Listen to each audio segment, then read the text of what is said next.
ନୂଆ ନୂଆ ବାହା ହେଇଥିବା ସୁନ୍ଦରୀ ସୀମାକୁ ସ୍ତ୍ରୀ ରୂପରେ ପାଇ ଲୋକେଶ ବହୁତ ଖୁସି ଥିଲା।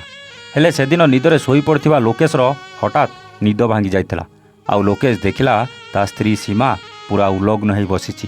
ଆଉ କ'ଣ ଗୋଟେ ଗୁଣୁଗୁଣି ହେଇ କହି ଚାଲିଛି। ତାପରେ ତା ପାଖକୁ ଯାଇ ଯାହା ଦେଖିଲା ତା ପାଦ ତଳୁ ମାଟି ଖସି ଯାଇଥିଲା। ସୀମା ଉଲଗ୍ନ ହେଇ ଏତେ ରାତିରେ କ'ଣ କରୁଥିଲା? ସ୍ୱାମୀ ଲୋକେଶ ସୀମାର ଏମିତି କ'ଣ ଦେଖିଲା ଯେଉଁଥିପାଇଁ ଆଶ୍ଚର୍ଯ୍ୟ ହୋଇଯାଇଥିଲା? ଆସନ୍ତୁ ଜାଣିବା ପୁରା କାହାଣୀରେ।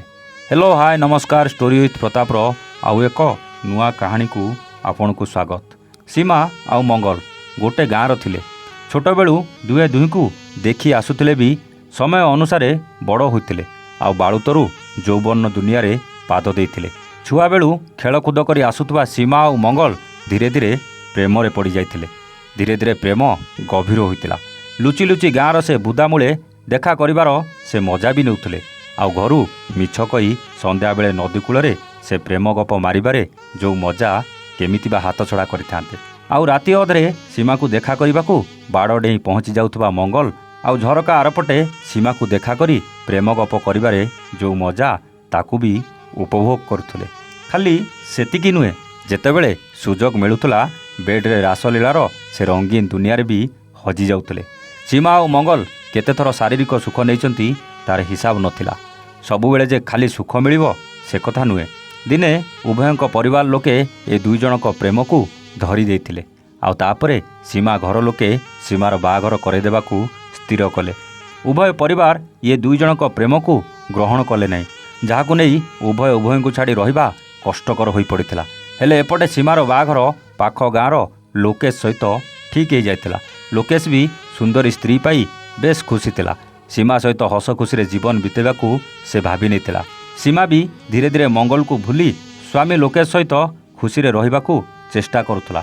ହେଲେ ସେପଟେ ମଙ୍ଗଲ କିନ୍ତୁ ସୀମାକୁ ଭୁଲି ପାରୁନଥିଲା। ସେ ସବୁଦିନ ସୀମାକୁ ବ୍ଲାକମେଲ୍ କରି ତାକୁ ଭିଡ଼ିଓ କଲ୍ କରିବାକୁ ବାଧ୍ୟ କରୁଥିଲା।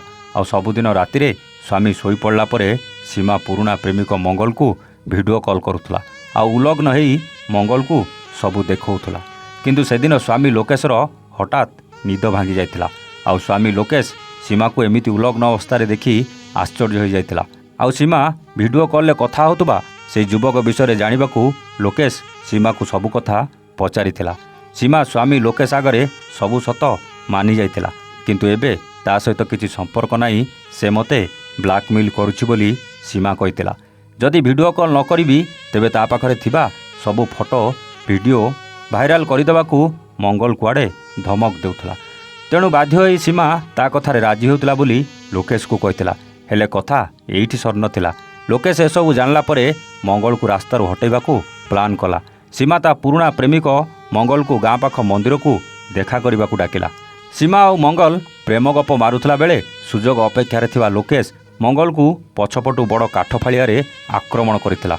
ମଙ୍ଗଲ ବେହୋସ ହୋଇଗଲା ପରେ ତାକୁ ପିଟି ପିଟି ମାରିଦେଇ ଗାଁ ପାଖ ବୁଦାରେ ଫିଙ୍ଗି ଦେଇଥିଲା। ଗାଁ ଲୋକେ ମୃତଦେହ ଦେଖି ପୋଲିସକୁ ଖବର ଦେଇଥିଲେ। ପୋଲିସ ପହଞ୍ଚିଲା ଆଉ ତଦନ୍ତ କଲା। ଶେଷରେ ସୀମା ଆଉ ତା ସ୍ୱାମୀକୁ ଗିରଫ ବି କଲା।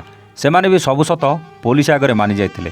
ଦର୍ଶକ ବନ୍ଧୁ, ଯେଉଁ ପ୍ରେମ ଦିନେ ଆତ୍ମତୃପ୍ତି ଦେଉଥିଲା ସେହି ପ୍ରେମ ଦିନେ ସବୁକିଛି ଛାରଖାର କରିଦେଲା। ଏଠି କାହାର ଭୁଲ କହିବେ? ସୀମାର ଭୁଲ, ଯିଏ ମଙ୍ଗଲକୁ ପ୍ରେମ କରି ଆଉ କାହାକୁ ବାହା ହେଲା, ନା ତାଙ୍କ ପରିବାର ଲୋକଙ୍କ ଭୁଲ, ଯିଏ ସବୁ ଜାଣିଲା ପରେ ବି ସୀମାକୁ ଆଉ କାହା ସହ ବାହାଘର କରାଇ ଦେଇଥିଲେ?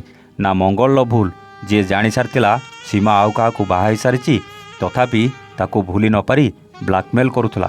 ନା ସୀମାର ସ୍ୱାମୀ ଲୋକେଶର ଭୁଲ, ଯିଏ ନିଜ ସ୍ତ୍ରୀ ଆଉ ପରିବାରର ଇଜ୍ଜତ ବଞ୍ଚାଇବାକୁ ସ୍ତ୍ରୀ ସୀମା ସହିତ ମିଶି ମଙ୍ଗଲକୁ ସବୁଦିନ ପାଇଁ ରାସ୍ତାରୁ ହଟାଇ ଦେଲା? ଏସବୁ ପ୍ରଶ୍ନର ଉତ୍ତର କମେଣ୍ଟ କରି ଆପଣ ନିଶ୍ଚିତ ଜଣାଇବେ। ଆଜି ପାଇଁ ରହୁଛୁ। ଆମେ ପୁଣି ଆସିବୁ ଆଉ ଏକ ନୂଆ କାହାଣୀ ସହିତ ଷ୍ଟୋରି ୱିଥ୍ ପ୍ରତାପରେ। ସେତେବେଳେ ଯାଏ ନମସ୍ତେ, ଜୟ ଜଗନ୍ନାଥ।